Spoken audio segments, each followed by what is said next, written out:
गौरी कुंड से यात्रा प्रारंभ कर हम शिव कुंड पहुँच चुके हैं। यही वह शिव कुंड है जिसके बारे में हमने आपको बताया था। इसे शिव कुंड और मणिमहेश सरोवर के नाम से भी जाना जाता है। यह शिव कुंड लगभग 600 मीटर की परिधि में है, जिसमें एक तरफ एक स्रोत से पानी आता है और दूसरे तरफ वह पानी निकल जाता है। बीच में एक जगह पे लोग बैठ के पूजा अर्चना करते हैं और यहीं से सीधे उस मणि के दर्शन के लिए, उस कैलाश पर्वत के दर्शन के लिए इंतज़ार करते हैं। बहुत सारे श्रद्धालु इस सरोवर की परिक्रमा भी करते रहते हैं। भक्तगण यहाँ पहुंचकर स्नान करते हैं और शिव कुंड का जल लेकर भी अपने अपने घर को जाते हैं। मेले के समय इस कुंड के चारों तरफ दुकानें और टेंट लग जाते हैं, जहाँ पे लोग रात्रि विश्राम करते हैं। प्रशासन के तरफ से भी काफ़ी व्यवस्था होती है। सरोवर का जल काफ़ी स्वच्छ होता है।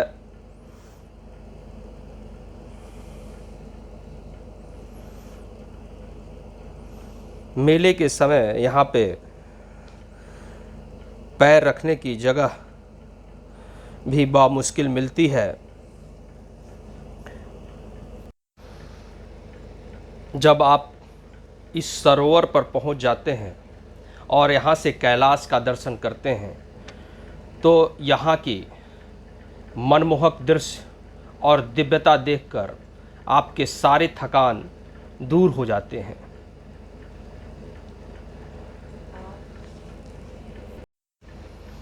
मित्रों, धार्मिक स्थल के दर्शन तो आप करते रहेंगे, लेकिन तीर्थ की गंभीरता को भी समझना है।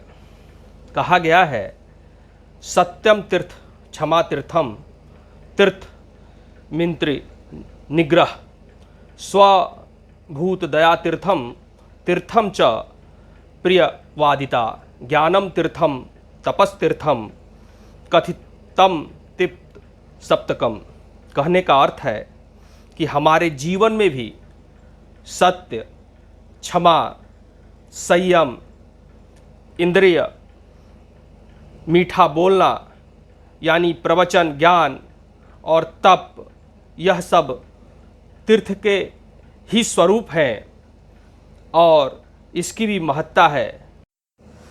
हमें अपने मानसिक तीर्थ और वाचिक तीर्थ पर ध्यान देना चाहिए, तभी तो हमारे परम पूज्य स्मरणीय आदि गुरु शंकराचार्य ने कितनी अच्छी बात कही थी, तीर्थम परम किम स्वमनो विशुद्धम। अपने मन की शुद्धि को करना ही तीर्थ समान है। अतः हमें तीर्थ में जाने से पूर्व अपने को भी तैयार करना चाहिए। ऐसा नहीं है कि प्रोग्राम बनाया और चल दिए। वर्तमान में तीर्थ का अर्थ सिर्फ तीर्थ में पहुंच जाना, प्रसाद चढ़ा देना और विषय वस्तु देखना हो गया है।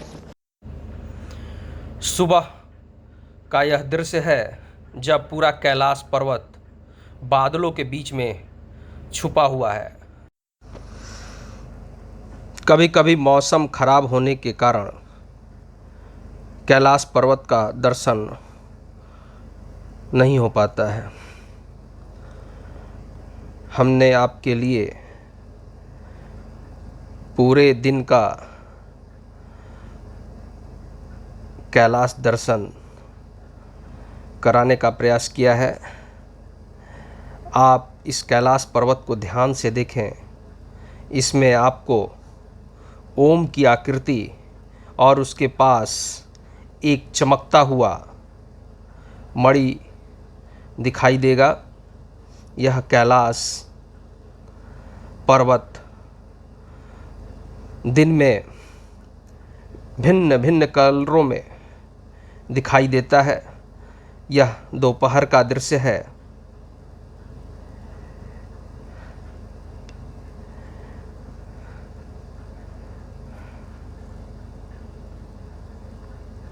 बादल आते और जाते रहते हैं।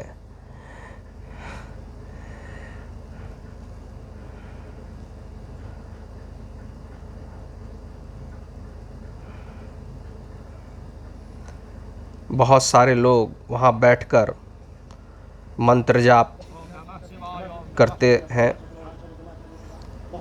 अपने मनोकामना अनुसार पूजा अर्चना करते हैं।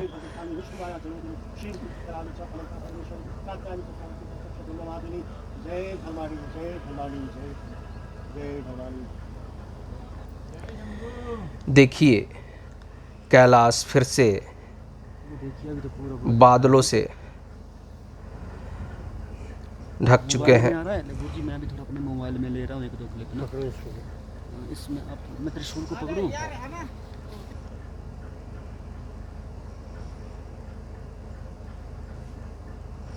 वहाँ बैठकर ऐसा लगता है कि पूरे दिन कैलाश को निहारते रहें।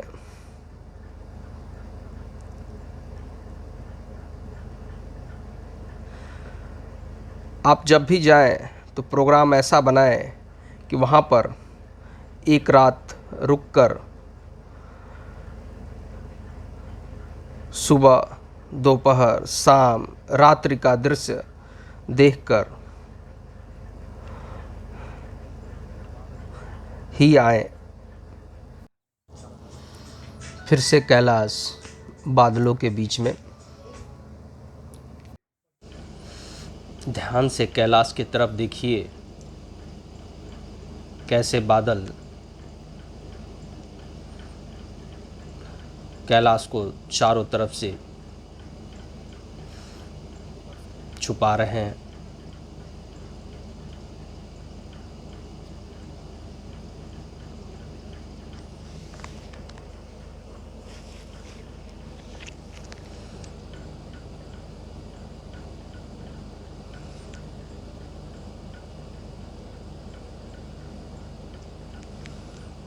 आज तक इस कैलाश पर्वत पे कोई चढ़ नहीं पाया है।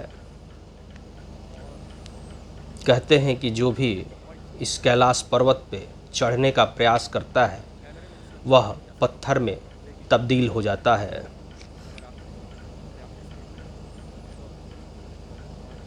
इस कैलाश पर्वत के दूसरे तरफ कमल कुंड है।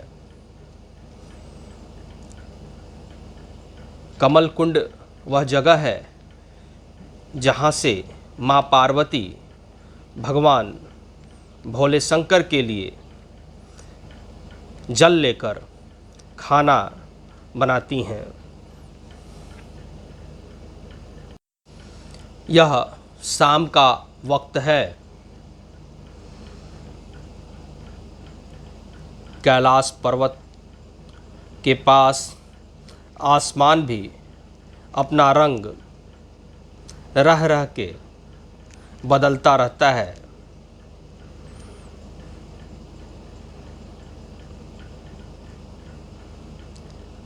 अगर आप वहाँ रह कर देखें तो हर मिनट, हर क्षण आपको ऐसा महसूस होगा कि रंग बदल रहा है।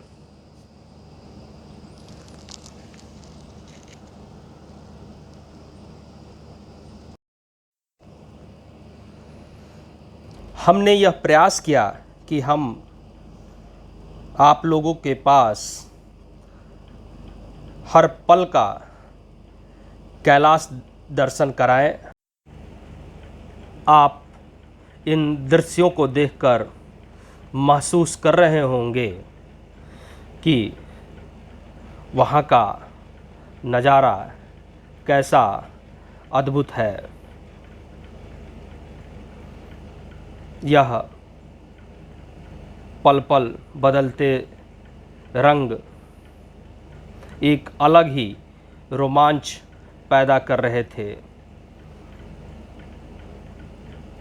अगर आप ध्यान से देखें तो बादल धीरे धीरे कैलाश के तरफ आते हुए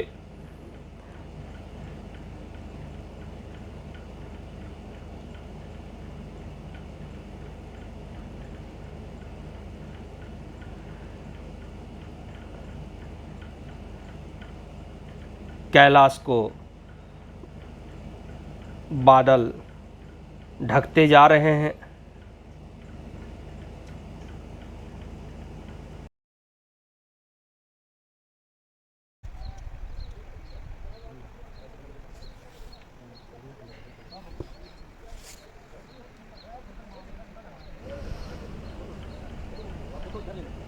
शाम का लगभग 7 बजे का दृश्य।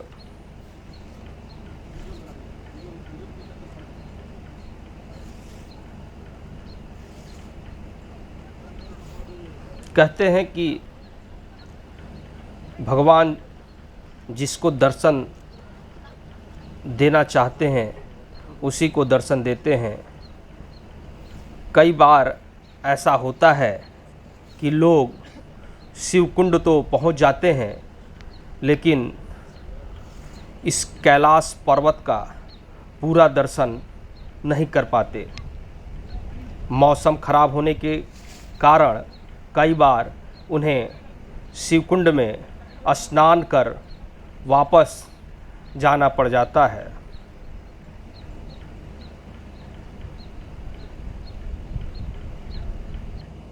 हमने भी सुबह उठकर जाने से पहले पूरे शिवकुंड की परिक्रमा की।